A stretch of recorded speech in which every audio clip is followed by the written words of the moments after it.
ఈ నేపథ్యంలో చాలా ప్రతిష్టాత్మకంగా కూడా బీజేపీ తీసుకుంది ఈ సభని విజయవంతం చేయాలని. ఇప్పటికే రాష్ట్ర వ్యాప్తంగా ఉన్నటువంటి కార్యకర్తలను కూడా ఈ సభకి రావాలని కూడా చూస్తున్నారు. ఎందుకంటే 7,800 కోట్ల రూపాయలకు సంబంధించిన అభివృద్ధి పనులకి శంకుస్థాపనలు ప్రారంభోత్సవాలు కూడా ఆయన ప్రధానమంత్రి నరేంద్ర మోడీ రాబోతున్న నేపథ్యంలో దానికి తగ్గట్టుగానే, ఎందుకంటే వచ్చే ఎలక్షన్స్ కూడా ఇక్కడి నుంచి భారీ స్థాయిలో బలపడాలని కూడా ఇటు బీజేపీ కూడా భావిస్తున్నటువంటి నేపథ్యంలో దాని తగ్గట్టుగానే పక్క ప్రాంతంగా ఆయాకు సంబంధించినటువంటి మొత్తం జిల్లాలకు సంబంధించినటువంటి ఎవరైతే ప్రెసిడెంట్లు ఉంటారో, సెక్రటరీలు ఉంటారో వాళ్ళకైతే కూడా కీలకమైనటువంటి ఆదేశాలు కూడా జారీ చేశారు.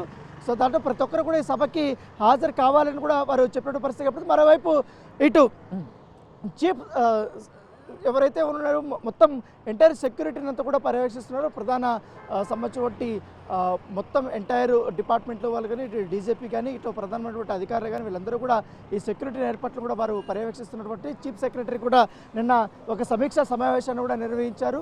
దాదాపు జిహెచ్ఎంసీ కానీ, పోలీస్ డిపార్ట్మెంట్ కానీ, ట్రాఫిక్ పోలీసులు కానీ, దాంతోపాటు ఇంకా పలు అడ్మినిస్ట్రేషన్ సంబంధించినటువంటి డిపార్ట్మెంట్లతో అంతా కూడా ఆయన సమావేశం అయ్యారు. దాంతోపాటు ప్రధాని నరేంద్ర మోడీ ప్రయాణించినటువంటి ప్లేస్ ఏదైతే ఉందో ఆ రోడ్ల మార్గం కూడా ఒకవేళ రోడ్లు ఏమన్నా ఇవి ఉన్నా కూడా బాగలేకపోయినా కూడా త్వరితగతిన యుద్ధ ప్రాతిపదికన రోడ్లని రిపేర్ చేయమనేసి కూడా ఆయన ఆదేశాలు జారీ చేసినటువంటి సందర్భం అయితే కనపడుతుంది.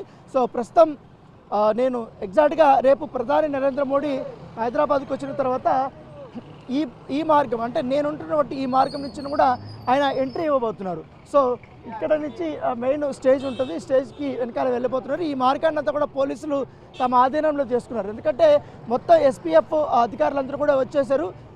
ఇంకా మరొక అరగంట అయితే ఇప్పుడు ఆ బ్యారికేడ్లు వేసినటువంటి ఆ ప్లేస్ని అంతా కూడా మొత్తం క్లోజ్ చేస్తారు. ఎందుకంటే ఆ రోడ్డు కూడా వేస్తున్నారు కాబట్టి మోడీకి సంబంధించిన కాన్వాయ్ ఇటు వెళ్ళబోతుంది కాబట్టి ట్రయల్ రన్ మధ్యాహ్నం నుంచి కూడా స్టార్ట్ కాబోతుంది.